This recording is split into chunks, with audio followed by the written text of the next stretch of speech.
اعوذ باللہ من الشیطان الرجیم بسم اللہ الرحمن الرحیم۔ دوستو، حضرت علی رضی اللہ تعالیٰ عنہ کے بیانات کا پہلا حصہ آج آپ کی خدمت میں بیان کر رہے ہیں۔ امید ہے انشاءاللہ جو واقعات صحابہ کرام کے میں حدیث اور کتابوں کے حوالہ سے بیان کر رہا ہوں، آپ لوگ اس سے مطمئن ہوں گے۔ ویڈیو دیکھنے کے بعد اپنے رائے کا اظہار کمنٹس میں ضرور کیجئے گا۔ حضرت علی بن حسین رحمۃ اللہ علیہ کہتے ہیں، امیر المؤمنین بننے کے بعد حضرت علی رضی اللہ تعالیٰ عنہ نے جو سب سے پہلے بیان فرمایا، اس میں پہلے اللہ کی حمد و ثنا بیان کی، پھر فرمایا اللہ نے ہدایت دینے والی کتاب نازل فرمائی اور اس میں خیر و شر سب بیان کر دیا، لہٰذا تم خیر کر لو اور شر کو چھوڑ دو اور تمام فرائض ادا کر کے اللہ کے ہاں بھیج دو، اللہ ان کے بدلے میں تمہیں جنت میں پہنچا دیں گے۔ اللہ نے بہت سی چیزوں کو قابل احترام بنایا ہے جو سب کو معلوم ہے، لیکن ان تمام چیزوں پر مسلمانوں کی حرمت کو فوقیت عطا فرمائی ہے، اور اللہ نے اخلاص اور وحدانیت کے یقین کے ذریعے مسلمانوں کو مضبوط کیا ہے، اور کامل مسلمان وہ ہے جس کی زبان اور ہاتھ کی ناحق تکلیف سے تمام لوگ محفوظ رہے۔ کسی مسلمان کو ایذا پہنچانا حلال نہیں ہے، البتہ قصاص اور بدلے میں جو تکلیف دینا شرعاً واجب ہو جائے، اس کی اور بات ہے۔ قیامت اور موت کے آنے سے پہلے پہلے اعمال صالحہ کر لو، کیونکہ بہت سے لوگ تم سے آگے جا چکے ہیں اور تمہارے پیچھے قیامت آ رہی ہے جو تمہیں ہانک رہی ہے۔ ہلکے پلکے رہو، یعنی گناہ نہ کرو، اگلوں سے جا ملو گے، کیونکہ اگلے لوگ پچھلوں کا انتظار کر رہے ہیں۔ اللہ کے بندوں اور شہروں کے بارے میں اللہ سے ڈرو، تم سے ہر چیز کے بارے میں پوچھا جائے گا،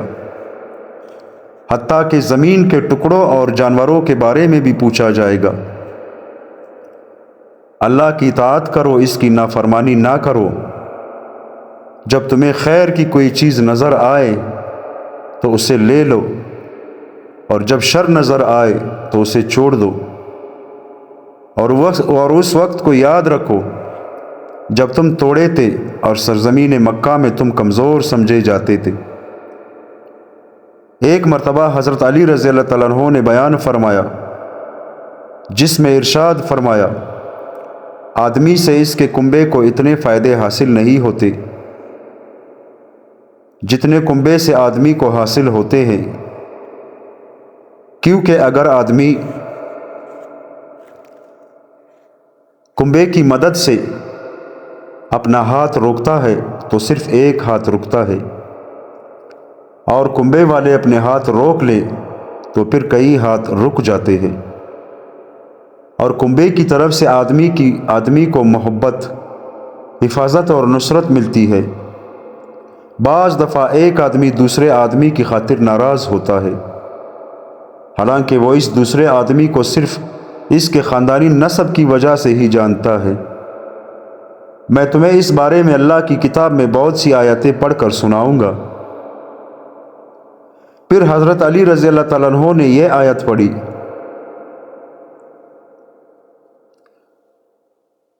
لو ان لی بکم قوۃ او اوی الی رکن شدید۔ سورہ ہود آیت نمبر 8۔ کیا خوب ہوتا اگر میرا تم پر کچھ زور چلتا یا کسی مضبوط پائے کی پناہ پکڑتا۔ اس کے بعد حضرت علی رضی اللہ تعالیٰ عنہ نے فرمایا، یہ جو حضرت لوط علیہ السلام نے رکن شدید یعنی مضبوط پایا فرمایا ہے، اس سے مراد کنبہ ہے، کیونکہ حضرت لوط علیہ السلام کا کوئی کنبہ نہیں تھا۔ اس ذات کی قسم جس کے علاوہ کوئی معبود نہیں، حضرت لوط علیہ السلام کے بعد اللہ نے جو نبی بھیجا وہ اپنی قوم کے بڑے کنبے میں سے ہوتا تھا۔ پھر حضرت علی نے حضرت شعیب علیہ السلام کے بارے میں یہ آیت پڑھی، وَإِنَّا لَنَرَاكَ فِينَا ضَعِيفًا، اور ہم تم کو اپنے میں کمزور دیکھ رہے ہیں۔ حضرت علی نے فرمایا حضرت شعیب علیہ السلام چونکہ نابینا تھے اس لیے ان لوگوں نے آپ کو کمزوری کی طرف منسوب کیا۔ وَلَوْلَا رَحْتُكَ لَرَجَمْنَاكَ، اور اگر تمہارے خاندان کا پاس نہ ہوتا تو ہم تم کو سنسار کر چکے ہوتے۔ حضرت علی نے فرمایا اس ذات کی قسم جس کے سوا کوئی معبود نہیں، انہیں اپنے رب کے جلال کا ڈر تو تھا، نہیں البتہ حضرت شعیب کے خاندان کا ڈر تھا۔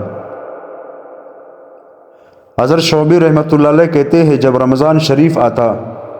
تو حضرت علی رضی اللہ تعالیٰ عنہ بیان فرماتے اور اس میں یہ ارشاد فرماتے، یہ وہ مبارک مہینہ ہے جس کے روزے کو اللہ نے فرض کیا اور اس کی تراویح کو ثواب کی چیز بنایا، لیکن فرض نہیں کیا، اور آدمی کو یہ بات کہنے سے بچنا چاہیے کہ جب فلاں روزہ رکھے گا تو میں بھی رکھوں گا، اور جب فلاں روزہ رکھنا چھوڑ دے گا تو میں بھی چھوڑ دوں گا۔ غور سے سنو، روزہ صرف کھانے پینے کے چھوڑنے کا نام نہیں بلکہ انہیں تو چھوڑنا ہے، لیکن اصل روزہ یہ ہے کہ آدمی جھوٹ، غلط اور بیہودہ باتوں کو بھی چھوڑ دے۔ توجہ سے سنو، رمضان کے مہینے کو اس کی جگہ سے آگے نہ لے جاؤ، وہی رہنے دو۔ اس لیے جب تمہیں رمضان کا چاند نظر آ جائے تو روزے شروع کر دو، اور جب عید کا چاند نظر آئے تو روزے رکھنے چھوڑ دو، اور اگر رمضان کی 29 کو غروب کے وقت ابر ہو تو پھر مہینے کی 30 کی گنتی پوری کرو۔ حضرت شعبی کہتے ہیں حضرت علی رضی اللہ تعالیٰ عنہ یہ تمام باتیں فجر اور عصر کے بعد کہا کرتے تھے۔ ایک مرتبہ حضرت علی رضی اللہ تعالیٰ عنہ نے بیان فرمایا، پہلے اللہ کی حمد و ثنا بیان کی، پھر موت کا تذکرہ فرمایا۔ چنانچہ ارشاد فرمایا، اللہ کے بندو، اللہ کی قسم موت سے کسی کو چھٹکارا نہیں ہے، اگر تم تیاری کر کے اس کے لیے ٹھہر جاؤ گے تو بھی وہ تمہیں پکڑ لے گی، اور اگر اس کے لیے تیاری نہیں کرو گے بلکہ اس سے بھاگو گے تو بھی وہ تمہیں آ پکڑے گی۔ اس لیے اپنی نجات کی فکر کرو، نجات کی فکر کرو اور جلدی کرو، جلدی کرو، اور ایک چیز تلاش میں تمہارے پیچھے لگی ہوئی ہے جو بہت تیز ہے، اور وہ ہے قبر، لہٰذا قبر کے بینچنے سے، اس کی اندھیری سے اور اس کی وحشت سے بچو۔ غور سے سنو، قبر یا تو جہنم کے گڑھوں میں سے ایک گڑھا ہے یا جنت کے باغوں میں سے ایک باغ ہے۔ قبر روزانہ 3 مرتبہ یہ اعلان کرتی ہے، میں تاریکی کا گھر ہوں، میں کیڑوں کا گھر ہوں، میں تنہائی کا گھر ہوں۔ غور سے سنو،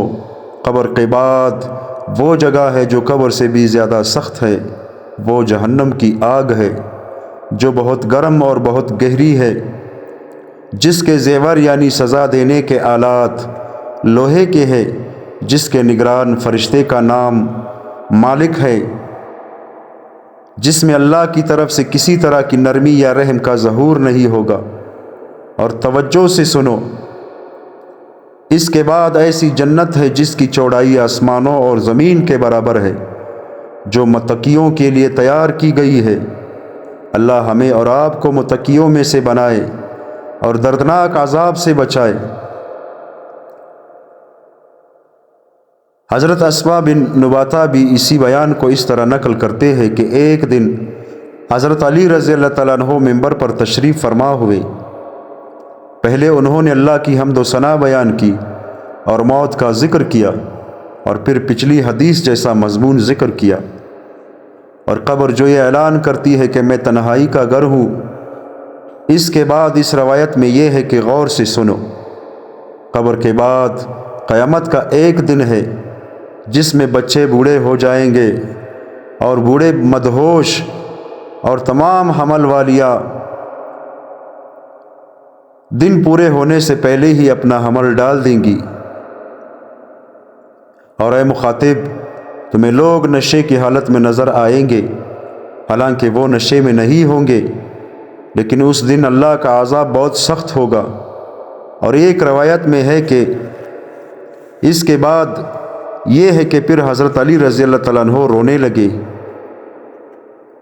اور ان کے ارد گرد کے تمام مسلمان بھی رونے لگے۔ حضرت صالح عجلی رحمۃ اللہ علیہ کہتے ہیں، ایک دن حضرت علی بن ابی طالب رضی اللہ تعالیٰ عنہ نے بیان فرمایا، پہلے اللہ کی حمد و ثنا بیان کی، پھر نبی کریم صلی اللہ علیہ وآلہ وسلم پر درود بھیجا، پھر فرمایا، اللہ کے بندو، دنیاوی زندگی تمہیں دھوکے میں نہ ڈالے، کیونکہ یہ ایسا گھر ہے جو بلاؤں سے گرا ہوا ہے اور جس کا ایک دن فنا ہو جانا مشہور ہے، اور جس کی خاص صفت بدعہدی کرنا ہے، اور اس میں جو کچھ ہے وہ زوال پذیر ہے، اور دنیا اپنی جگہ بدلتی رہتی ہے، کبھی کسی کے پاس اور کبھی کسی کے پاس، اور اس میں اترنے والے اس کے شر سے ہرگز نہیں بچ سکتے۔ اور دنیا والے خوب فراوانی اور خوشیوں میں ہوتے ہیں اور اچانک آزمائش اور دھوکے میں آ جاتے ہیں۔ دنیا کے عیش و عشرت میں لگنا قابل مذمت کام ہے، اور اس کی فراوانی ہمیشہ نہیں رہتی، اور دنیا والے خود دنیا کے لیے نشانہ ہے، ان پر دنیا اپنی تیر چلاتی رہتی ہے اور موت کے ذریعے انہیں توڑتی رہتی ہے۔ اللہ کے بندو، تمہارا دنیا کا راستہ ان لوگوں سے الگ نہیں ہے جو دنیا سے جا چکے ہیں، جن کی عمریں تم سے زیادہ لمبی تھی اور جن کی پکڑ تم سے زیادہ سخت تھی، اور جنہوں نے تم سے زیادہ شہر آباد کیے تھے، اور جن کی آبادی کے نشانات بہت زیادہ عرصے تک رہے تھے، اور ان کی آوازوں کا شور بہت زمانے تک رہا تھا، لیکن اب ان کی یہ آوازیں بالکل خاموش اور بجھ چکی ہے، اور اب ان کے جسم بوسیدہ اور ان کے شہر خالی ہو چکے ہیں، اور ان کے تمام نشانات مٹ چکے ہیں، اور قلعی اور چونے والے محلات مزین تختوں اور بچھے ہوئے گاؤ تکیوں کے بجائے اب انہیں چٹانیں اور پتھر مل گئے ہیں جو ان کی بغلی قبروں میں رکھے ہوئے ہیں اور گارے سے بنے ہوئے ہیں، اور ان کی قبروں کے سامنے کی جگہ ویران اور بے آباد پڑی ہوئی ہے، اور مٹی کے گارے سے ان قبروں پر لپائی کی گئی ہے۔ ان قبروں کی جگہ آبادی کے قریب ہے، لیکن ان میں رہنے والے بہت دور چلے جانے والے مسافر ہیں۔ ان کی قبریں آبادی کے درمیان میں، لیکن ان قبروں والے وحشت اور تنہائی محسوس کرتے ہیں۔ ان کی قبریں کسی محلے میں ہے، لیکن یہ قبروں والے اپنے ہی میں مشغول ہے اور انہیں آبادی سے کوئی انس نہیں ہے، حالانکہ یہ قبروں والے ایک دوسرے کے پڑوسی ہے اور ان کی قبریں پاس پاس ہے، لیکن ان میں پڑوسیوں والا کوئی جوڑ نہیں ہے، اور ان میں آپس میں جوڑ ہو بھی کیسے سکتا ہے جبکہ بوسیدگی نے انہیں پیس رکھا ہوا ہے اور چٹانوں اور گیلی مٹی نے انہیں کھا رکھا ہے۔ پہلے یہ لوگ زندہ تھے، اب مر چکے ہیں، اور عیش و لذت والی زندگی گزار کر اب ریزہ ریزہ ہو چکے ہیں۔ ان کے مرنے پر ان کے دوستوں کو بہت دکھ ہوا اور مٹی میں انہوں نے بسیرا اختیار کر لیا اور ایسے سفر پر گئے جہاں سے واپسی نہیں۔ ہائے افسوس، ہائے افسوس، ہرگز ایسا نہیں ہوگا، یہ اس کی صرف ایک بات ہی بات ہے جس کو وہ کہہ رہا ہے، اور ان کے آگے آڑ یعنی عالم برزخ ہے، اس دن تک کے لیے جس دن لوگ دوبارہ زندہ کیے جائیں گے، اور تم بھی ایک دن ان کی طرح قبرستان میں اکیلے رہو گے اور بوسیدہ ہو جاؤ گے، اور تمہیں بھی اس لیٹنے کی جگہ کے سپرد کر دیا جائے گا۔ اور یہ قبر کا امانت خانہ تمہیں اپنے میں سمیٹ لے گا۔ تمہارا اس وقت کیا حال ہوگا جب تمام کام ختم ہو جائیں گے اور قبروں کے مردہ زندہ کر کے کھڑے کر دیے جائیں گے، اور جو کچھ دلوں میں ہے وہ سب کھول کر رکھ دیا جائے گا، اور تمہیں جلال و دبدبہ والے بادشاہ کے سامنے اندر کی سارے باتیں ظاہر کرنے کے لیے کھڑا کر دیا جائے گا۔ پھر گزشتہ گناہوں کے ڈر سے دل اڑنے لگ جائیں گے، اور تمہارے اوپر سے تمام رکاوٹیں اور پردے ہٹا دیے جائیں گے، اور تمہارے تمام عیب اور راز ظاہر ہو جائیں گے، اور ہر انسان کو اپنے کیے کا بدلہ ملے گا۔ برے کام کرنے والوں کو اللہ تعالیٰ برا بدلہ اور اچھے کام کرنے والوں کو اچھا بدلہ دیں گے، اور اعمال نامہ سامنے رکھ دیا جائے گا تو آپ مجرموں کو دیکھیں گے کہ وہ اس اعمال نامے میں جو کچھ لکھا ہوا ہے اس سے ڈر رہے ہوں گے اور کہہ رہے ہوں گے، ہائے ہماری بدقسمتی۔ اس اعمال نامے کی عجیب حالت ہے کہ اس نے لکھے بغیر نہ چھوٹا گناہ چھوڑا اور نہ بڑا گناہ چھوڑا، اور جو کچھ انہوں نے دنیا میں کیا تھا اسے وہاں سب لکھا ہوا موجود پائیں گے۔ اور آپ کا رب کسی پر ظلم نہیں کرے گا۔ اللہ تعالی ہمیں اور آپ کو اپنی کتاب پر عمل کرنے والا اور اپنے دوستوں کے پیچھے چلنے والا بنائے، تاکہ ہمیں اور آپ کو اپنے فضل سے ہمیشہ رہنے کے گھر یعنی جنت میں جگہ عطا فرمائے۔ بے شک وہ تعریف کے قابل بزرگی والا ہے۔ ابن جوزی نے حضرت علی رضی اللہ تعالیٰ عنہ کے اسی بیان کو تفصیل سے ذکر کیا ہے، لیکن شروع میں اس مضمون کا اضافہ کیا ہے کہ حضرت علی بن ابی طالب رضی اللہ تعالیٰ عنہ نے بیان فرمایا اور ارشاد فرمایا، تمام تعریفیں اللہ ہی کے لیے ہے، میں اسی ذات کی تعریف کرتا ہوں اور اسی سے مدد طلب کرتا ہوں، اور اسی پر ایمان لاتا ہوں اور اسی پر بھروسہ کرتا ہوں، اور اس بات کی گواہی دیتا ہوں کہ اللہ کے سوا کوئی معبود نہیں، وہ اکیلا ہے، اس کا کوئی شریک نہیں، اور حضرت محمد صلی اللہ علیہ وآلہ وسلم اس کے بندے اور رسول ہے، جنہیں اللہ نے ہدایت اور دین حق دے کر بھیجا، تاکہ ان کے ذریعے سے اللہ تمہاری تمام برائیوں کو دور کر دے اور تمہیں غفلت سے بیدار کر دے۔ اور یہ بات جان لو کہ ایک دن تم لوگوں نے مرنا ہے، اور مرنے کے بعد قیامت کے دن تم لوگوں کو اٹھایا جائے گا اور اعمال پر لا کر کھڑا کر دیا جائے گا، اور پھر ان اعمال کا بدلہ تمہیں دیا جائے گا، لہٰذا دنیاوی زندگی تمہیں دھوکے میں نہ ڈال دے۔ دوستو، اللہ تعالی ہم سب کو ان باتوں پر عمل کرنے کی توفیق عطا فرمائے۔ حضرت علی رضی اللہ تعالیٰ عنہ کے بیانات تقریباً اس کو میں 4 حصوں میں تقسیم کروں گا تاکہ آپ لوگوں پر بھی بوجھ نہ پڑے۔ دوستو، حضرت علی رضی اللہ تعالیٰ عنہ کے بیانات کا پہلا حصہ آپ لوگوں نے سن لیا۔ یقیناً ہمارے آگے ایک بہت ہی بڑا امتحان آنے والا ہے۔ زندگی کے اختتام پر یعنی موت کے آنے کے بعد سب سے بڑا امتحان قبر ہے، اور قبر قیامت کے امتحانوں میں سے پہلا امتحان ہے۔ جو اس میں پاس ہوا وہ آگے بھی پاس ہوگا، خدا نخواستہ اگر کوئی اس میں فیل ہوا تو وہ آگے بھی فیل ہوگا۔ ابھی بھی ہمارے پاس وقت ہے کہ ہم قبر کی تیاری کر لیں، یقین مانیں۔ ہم جو دفنا کر گھر چلے جاتے ہیں نا، تو ہمارے دل میں یہی ہوتا ہے کہ بس اس کو موت آ گئی، ہم کو موت نہیں آئے گی۔ نہیں، یہ نفس کا دھوکہ ہے، یہ شیطان کا دھوکہ ہے جو ہم کو دے رہا ہے۔ جس کو ہم دفنا کر گھر چلے گئے ہیں نا، یہی لوگ جو ہمارے ساتھ ہیں، پتہ نہیں کہ یہی لوگ ہمیں دفنا کر گھر چلے جائیں گے یا اور لوگ ہمیں دفنا کر گھر چلے جائیں گے۔ ایک دن ایسا بھی ہوگا کہ جن لوگوں کے ساتھ ہم کسی کو دفنا کر گھر چلے جا رہے ہیں، یہی لوگ ہمیں دفنا کر گھر چلے جائیں گے اور ہمیں قبر کی تنہائیوں میں اکیلا چھوڑ کر چلے جائیں گے۔ وہاں پر نہ ماں ہوگا، نہ باپ ہوگا، نہ دوست ہوگا، نہ کوئی رشتہ دار ہوگا، نہ کوئی ساتھی ہوگا، نہ بیوی ہوگا، نہ بچہ ہوگا، نہ بیٹی ہوگی، نہ بیٹا ہوگا۔ وہاں پر ہم اکیلے ہوں گے، اللہ تعالیٰ کے فرشتے آئیں گے، ہم سے سوال پوچھیں گے، من ربکم من دینکم، یعنی آپ کا رب کون ہے، آپ کا دین کیا ہے، اور حضرت محمد صلی اللہ علیہ وسلم کا عکس مبارک دکھائیں گے۔ اگر ایمان پر زندگی گزاری تھی تو ان تینوں سوالوں کا جواب صحیح دے کر ہم ہمیشہ کے لیے کامیاب ہو جائیں گے، اور اگر خدا نہ خواستہ ہم نے اپنی زندگی گناہوں پر اور شیطان کی کہنے پر گزاری تھی تو ہم وہاں پر، اللہ تعالیٰ ہر مسلمان کو بچائے،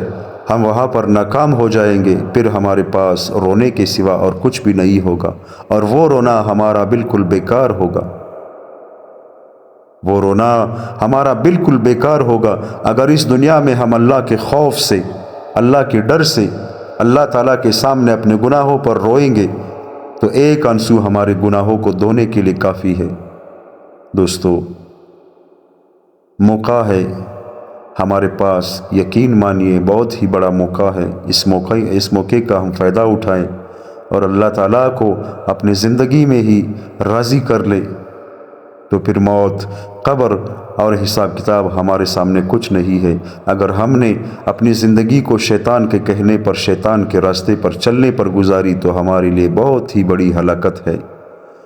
ہم عبادت بھی کرتے رہے اللہ تعالیٰ کی، اور اللہ تعالیٰ سے یہ بھی دعا کرتے رہے کہ یا اللہ اپنا فضل و کرم ہم پر فرما۔ اللہ تعالیٰ ہماری عبادت کا محتاج نہیں ہے، لیکن ہمارا امتحان لے رہا ہے۔ ہم ہر حال میں اللہ کا شکر ادا کرے بغیر کفر کے، اور اللہ تعالیٰ سے ہر حال میں فضل و کرم مانگا کرے، یا اللہ اپنا فضل و کرم ہم پر کر۔ رمضان المبارک کا مہینہ ہے، دوسرا عشرہ چل رہا ہے، اس میں استغفار کا اہتمام کرے۔ استغفر اللہ رب من کل ذنب واتوب الیہ، جو دنیا اور آخرت تمام مشکلات کا حل ہے۔ استغفر اللہ رب من کل ذنب واتوب الیہ تمام گناہوں کو